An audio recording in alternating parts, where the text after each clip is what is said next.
Today, we'll be doing the very first bicycle assembly workshop brought to you by Comet Cycle and of course, in cooperation with Siklista TV.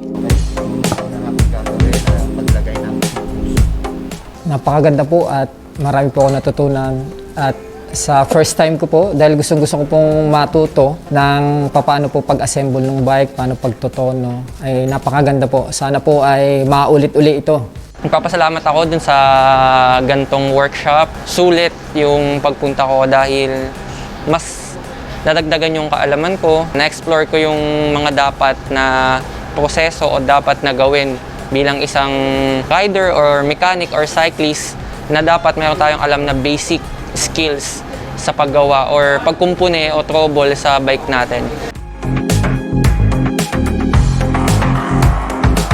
Masaya ko ngayon kasi marami ho akong natutunan from scratch. Natuto po ako magbuo ng bike. Yung pagbuo ng wheels, yun talaga. Yun yung pinakapakay ko kasi dito. Kasi yun na lang yung hindi ko na gagalaw simula nung nag-aral ako mag-mekaniko, magbuo ng bike. Yung wheel building.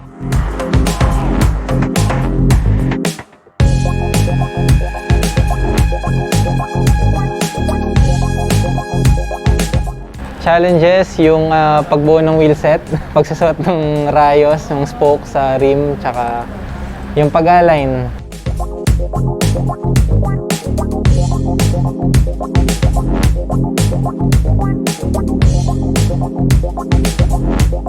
It's very interesting po since as they've mentioned dun sa showroom when they were talking about what to expect, this was one of a kind and the first ever.